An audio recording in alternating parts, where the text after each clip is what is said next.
ziar ziaratan mbokk internet yi nuyu nañ leen ziar nañ leen fi ñu leen daan nuyoo di leen wax ne tey aussi dañ déplacé wu ñëw ba fii ci parcelle plus précisément ñoo ngi unité 16 ñëw seet si un espoir comme j'ai l'habitude de le dire une valeur sûre dans l'arène en l'occurrence ki ma ñëw seet si tey mi ngi yoo ci turu Boy Kaza nekk pensionnaire de l'écurie Grand Médine moom lañ ñëw seet si tey fas yéene séq ak moom waxtaan puisque aussi c'est un jeune espoir mën li muy def nekk ci yoonam di prouver depuis des années mais coowam bariwul waxam bariwul bokk na ci li waral tey ñu déplacé wu ñëw seet si ko fas yéene séq ak moom waxtaan Boy Kaza écurie Grand Médine mooy sama invité tey rakk ji maa lay ziar.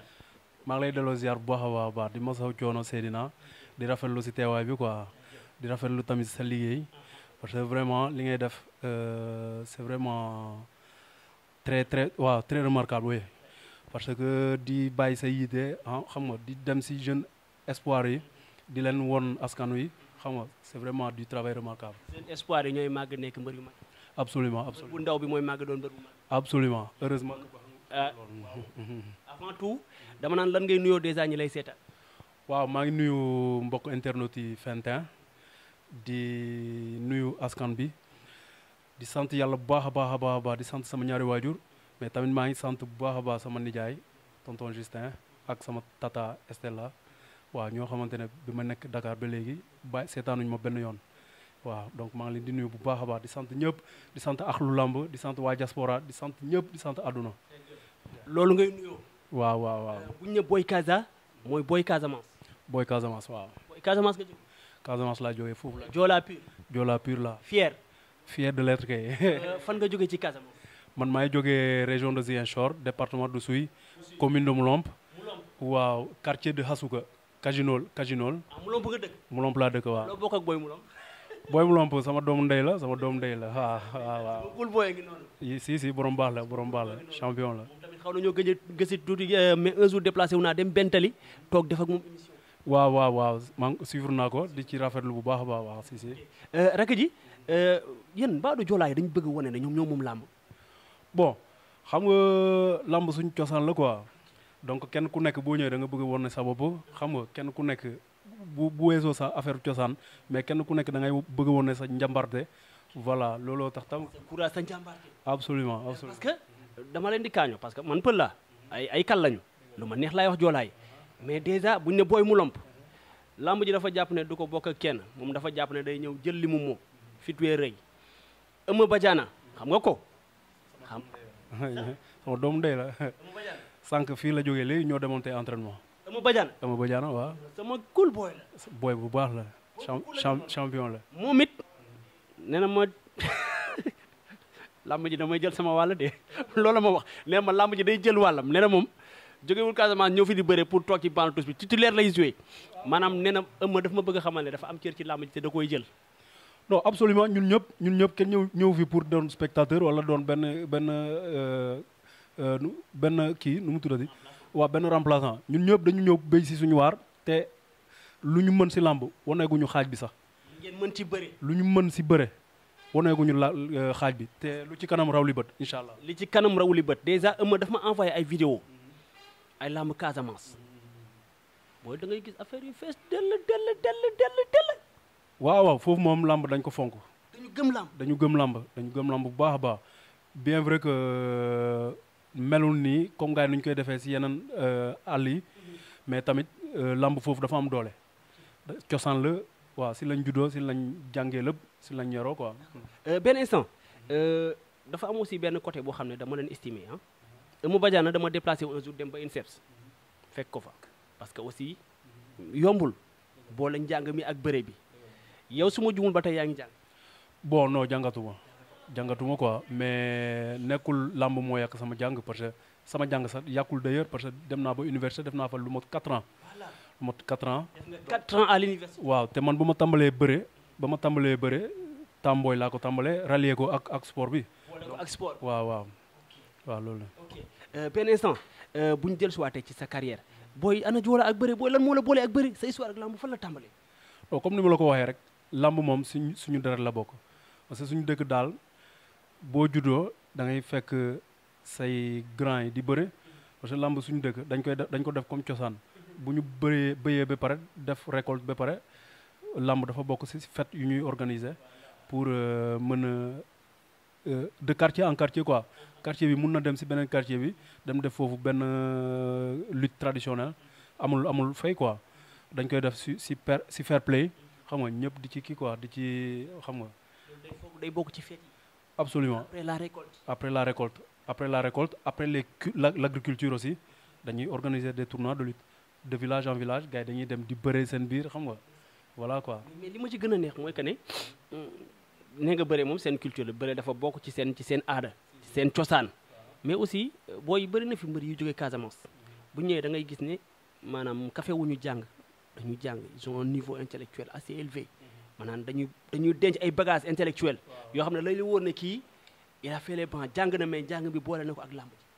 waaw man mi si laa bokk loolu laa la wax donc j'ai fait des études supérieures donc jàng naa ba comme ni ma la ko waxee def naa université 4 ans donc loolu caaxaan mooy ko nit voilà c'est ça mais ñëw naa en tant qu'étudiant may bëre ba keroog bu ma ñàkkee orientation waaw ma nekk si làmb ji mais teewul maa ngi si ay business et tout waaw boole ko si. est-ce que sa xam-xam mi ngi lay jëriñ.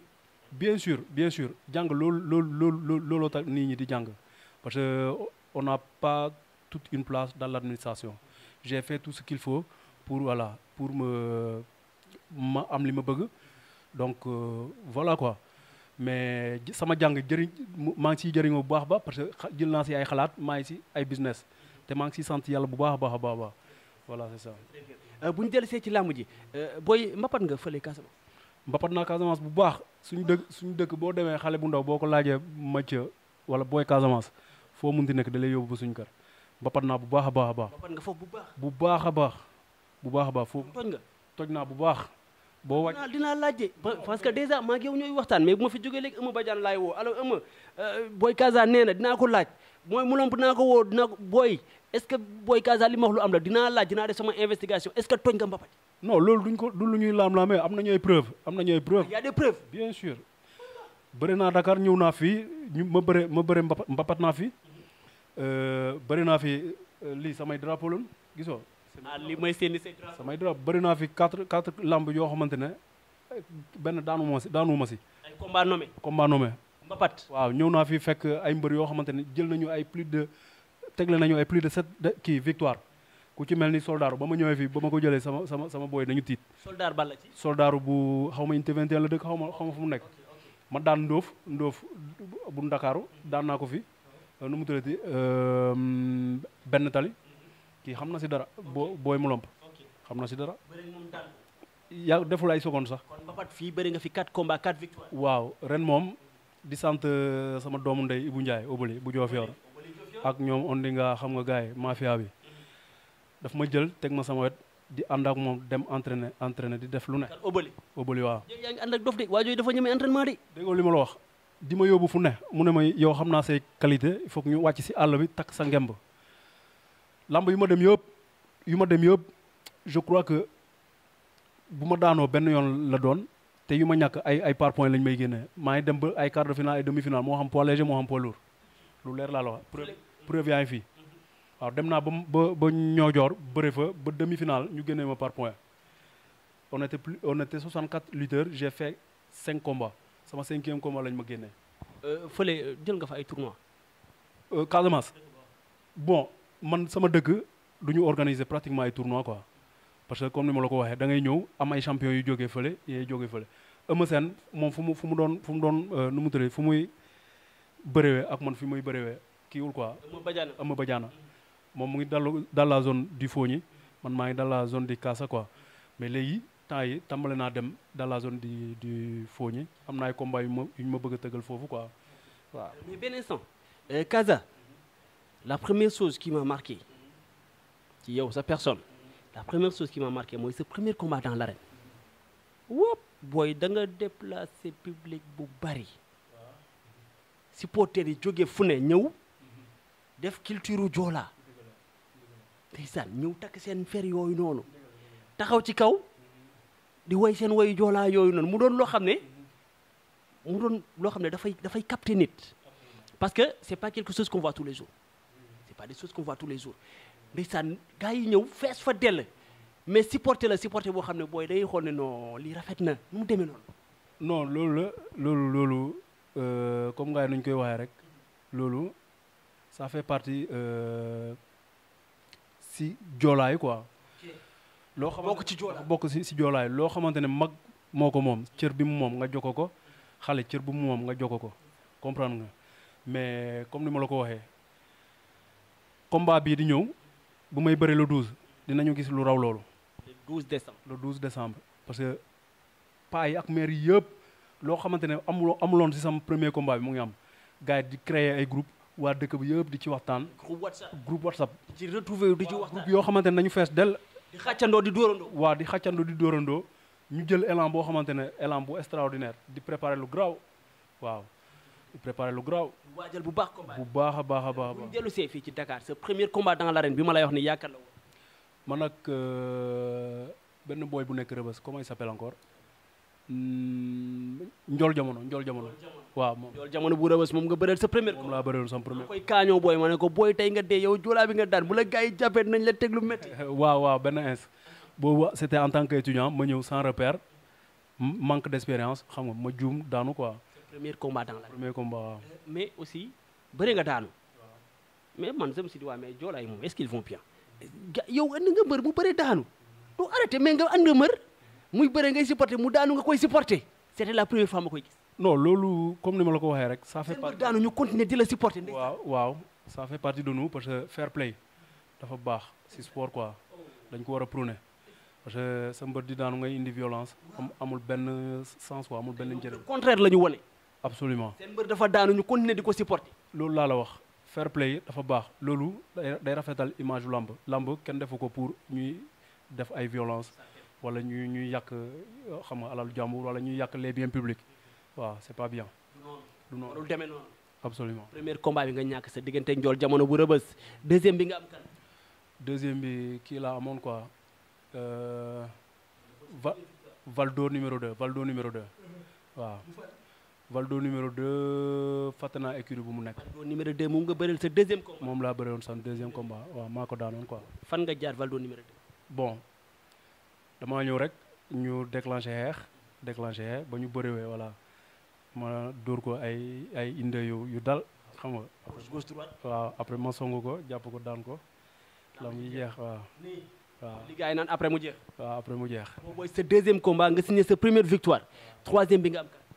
troisième bi kii laa amoon quoi Samba Ndeleng bu Pout. bu Pout. waaw bu Pout quoi. boobu aussi nga ñàkk.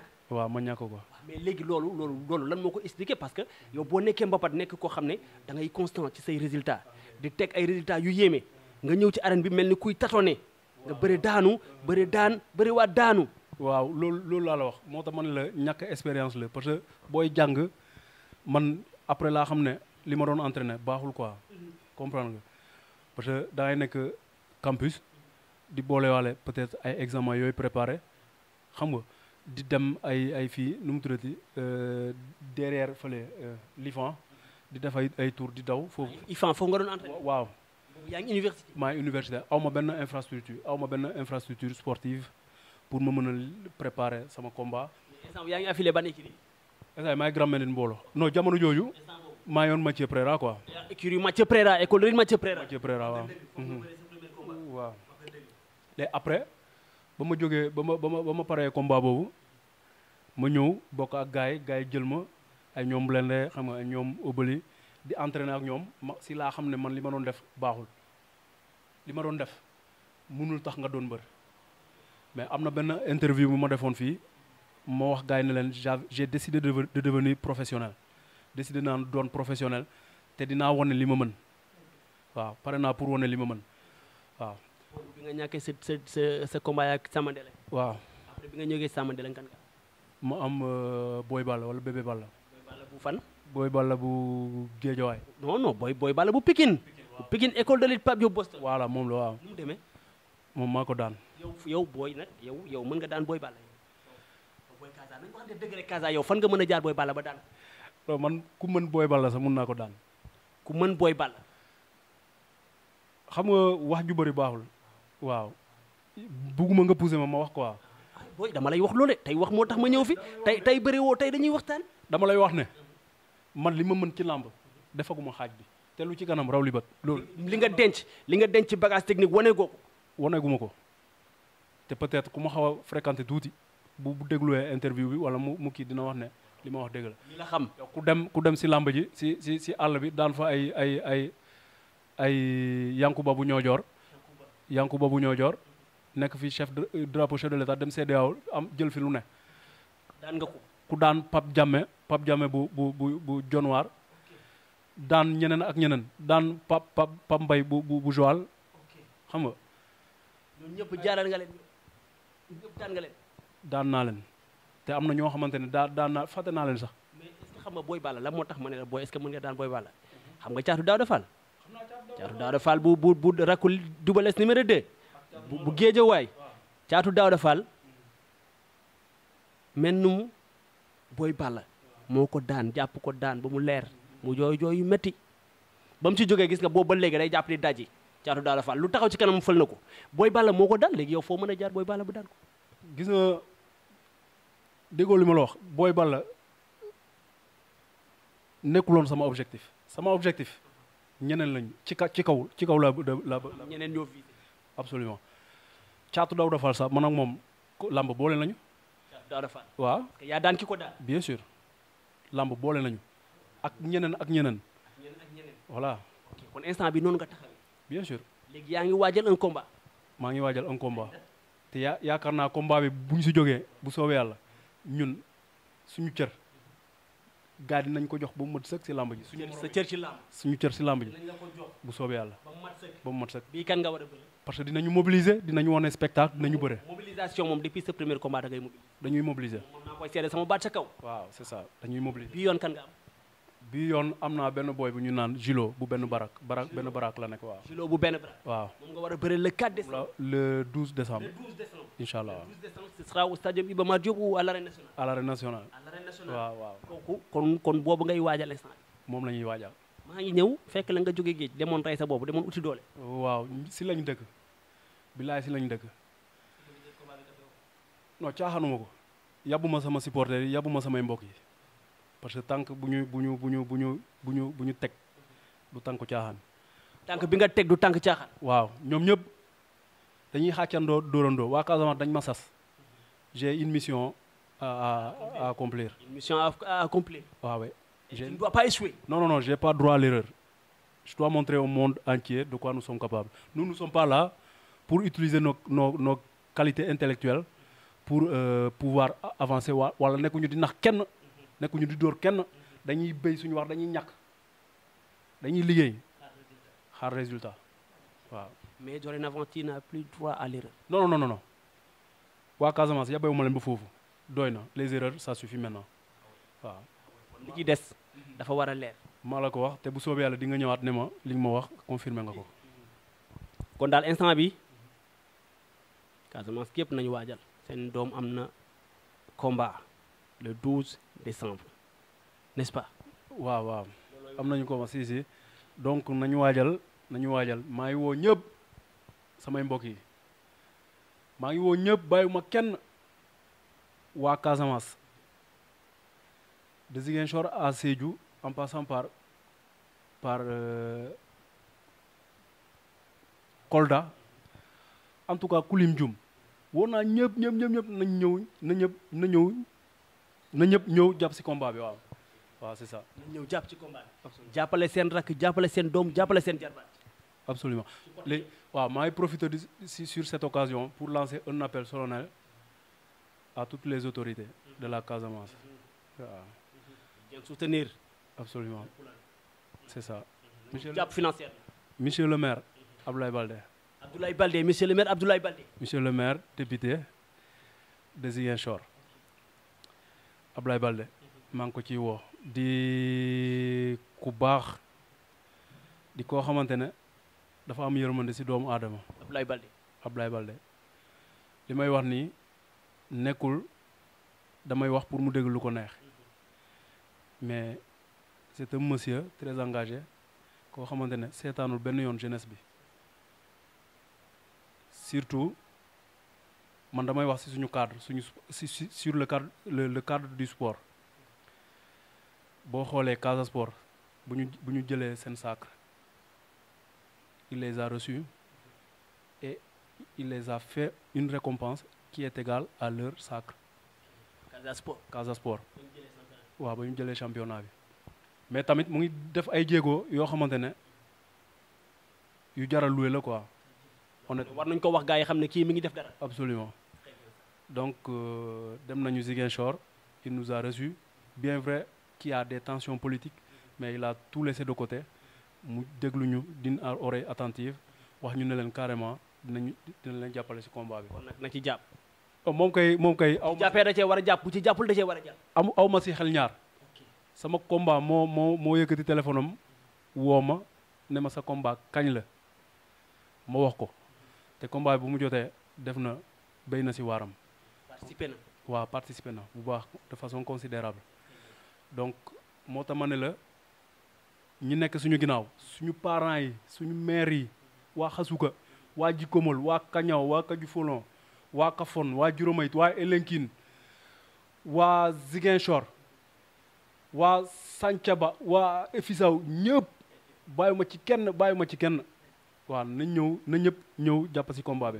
mais nag booy nag yow bu dee yow sa kaar yi bu dee Ziguinchor lañ nar a jóge booy ñooñu nar dañoo sonn de. non ñun pare nañu pour kaar yi war a jóge yi fépp bañuma loolu pare nañu pour kaar yi mën a jógee fépp ñu ñëw remplir stade bi ñu bëre combat bi daan ñibbi. feesal stade bi supporter yi yëngal ci kaw yow nga matal ko. soobee yàlla de toutes les façons ñuy bëre grand combat bi bu ñu moytul duñu ma ëppale supporter. baax rek wàññil may wax mu naa ma bu ñu bëre grand combat bu ñu mot booy attention de. non li may wax xam naa fi ma ko teg. wóolu nga sa mbooloo de. am na nu muy demee dañuy jënd ay billets subventionné ko wala maye ko supporters yi ñëpp ñëw ànd dem toj stade bi. feesal stade bi ma bal stade bi. maa la wax loolu. parole de Boy Casa. maa ko wax. sa combat kan mooy bëre grand combat bi. Kewel ñax jëriñu. Kewel journée Khadim Samb. Khadim Samb waaw grande journée. waaw ñu dédié très grande journée. waaw président de la république lañ ko dédié. président Macky Sall moom lañ ko dédié. waaw kon yow jour boobu ci ngay bëri. si laay bëri incha allah. c'est clair kon daal gars yi mi ngi noonu le combat de Boy Casa bañ na ko ba waxul Boy Casa la wax. bu ñëpp Boy Casa bu doxee ci sa nopp da nga naan ci Casamance la jógee kon déjà Casamance lay représenté boo leen jàppalee seen doom da ngeen ko war a jàppale boo leen ko jàppalewul da ngeen ko war a jàppale. un point c'est tout, on avance vers autre chose. benn instant. dama bëgg a woo gars yi tamit. parce que loolu bàyyi ba fin bi booy yow da ngaa commencé tiit wala. bu yaa ngi commencé jaxase calculer de. doo bàyyi ba fin bi nga sant gërëm ñëpp. non amul problème non tiituma si benn yoon. dafa mel ni da nga maa ragal instant bi dafa mel ni question yi dafa daa commencé pertinent. ah hors de question nous on est là. ragaloo loolu. on est zen on est constant. en t'es zen d'accord on va un peu s'exprimer en français je dirais pas ton vrai nom, je vais t'appeler par Boy Casa. Boy Casa. Quand on dit Boy Casa, ça sonne king à l'oreille, on sait que tu viens de la Casamance, n'est-ce pas? Et tu as commencé à pratiquer la lutte à quel âge?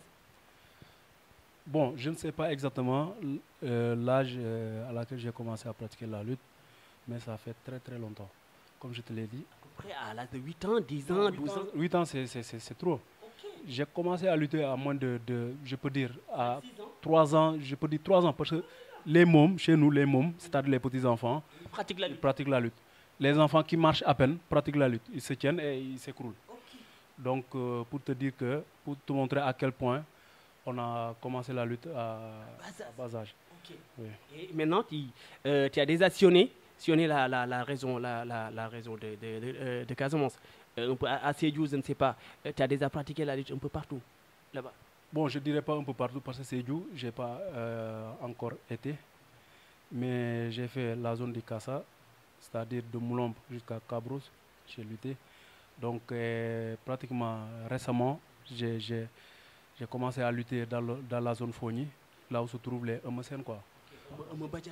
Oui. Okay. Mais tu as sillonné les villages environnantes? Oui. Tous les villages de la zone de Kassa, j'ai pratiquement fait. Oui, j'ai pratiqué la lutte. Pour pratiquer la lutte. Ouais. À un moment donné, tu as rallié Dakar. J'ai rallié Dakar. Pour venir pratiquer la lutte avec frappe. Bon, le premier objectif, c'était pour venir continuer mes études. Okay. Mais je suis venu dans l'idée aussi de pratiquer la lutte avec frappe. À ce moment-là, tu étais à l'université? J'étais à l'université en même temps. J'étais à l'université. Serranta Diop? Oui. j'étais à l'université Charles. C'est là que tu as commencé à pratiquer la lutte avec frappe. Mon premier combat, oui, je l'ai. Tu étais déjà affilié à l'école de lutte Mathieu Préra. Oui, j'étais là-bas. Ok. Disons que lors de ta première sortie, tu as affronté qui? Comme je te l'ai dit tout à l'heure, j'ai affronté Ndiol Diamono. Pensionnaire de l'écurie de Buzz. Oui. Et le combat s'est soldé par Par une erreur, oui. une défaite. Pas une erreur, une défaite. Bon, oui, une défaite, voilà. Voilà. Lors de ta première sortie, tu as considéré une défaite. Et là, tu es allé te parfaire, tu t'es rectifié pour revenir signer une victoire claire et nette. Sur qui? Sur Valdo numéro 2. Valdo numéro 2. Oui. Lors de ta deuxième sortie. Oui. Tu es venu rectifier le tir. Oui, c'est ça, c'est ça. Ouais. Tu as battu ton adversaire d'une manière claire et nette. Clair et net, oui. N'est-ce pas? Ouais. Et là, on attendait vraiment Boy Kaza aller de l'avant. Constant dans ses démarches. Mais tu es retombé dans tes déboires, puisque lors de ta troisième sortie, tu as affronté Sambandeleng. Et là aussi, tu as perdu. Oui, j'ai perdu. Tu l'expliques comment? Bon, je ne veux pas salir la victoire d'autrui, mais je le dis. Et je me dis que Dieu m'est témoin. Et je crois que mon entraîneur m'entendra parler. Mes coéquipiers m'entendront parler. C'est-à-dire, lors des préparations de l'entraînement, non seulement du combat, non seulement j'étais encore étudiant, je n'avais pas le temps de bien préparer les combats, mais j'avais une fracture, une blessure. Où ça? Au niveau de? Au niveau de mon doigt. Jusqu'à présent, si tu regardes les deux doigts, Ah ouais, ça se voit, ça se voit. c'est lors de la préparation de ce combat. Mon entraîneur m'a dit de ne pas lutter. Il m'a envoyé des vocaux, il m'a dit d'arrêter le combat puisque tu n'arrives même pas à faire 2 combats au contact. Donc tu n'es pas apte pour lutter. Va chercher un certificat médical et porte-toi forfait. C'est ce qu'il fallait faire? Puisque tu savais que tu étais inapte à disputer un combat. Mais c'est ce qu'il fallait faire? Mais avec peut-être l'immaturité, entre guillemets, et l'inexpérience, j'ai dépensé aussi des sous. Je suis allé en Casamance, j'ai reçu les prières. Bon, je me suis dit que, bon, il fallait que j'aille lutter. Il fallait Lutter, diminuer. Oui. Tu n'étais pas à 100%. Tu n'étais même pas à 60%. Il y a mon doigt, jusqu'à présent, qui n'est pas normal. Si vous voyez. Ça se voit, ça se voit. Ouais. Ça se voit. J'ai lutté avec un problème, avec une blessure. Et malheureusement, physiquement, je n'étais pas prêt. Parce que je ne pouvais pas faire 2 contacts consécutifs. Alors ça peut se comprendre que tu aies perdu ce combat. Oui. Ça peut s'expliquer par là. Mais cela ne veut pas dire que je suis là pour vouloir salir la victoire d'autrui. Il m'a battu avec la manière et je concède et je l'accepte.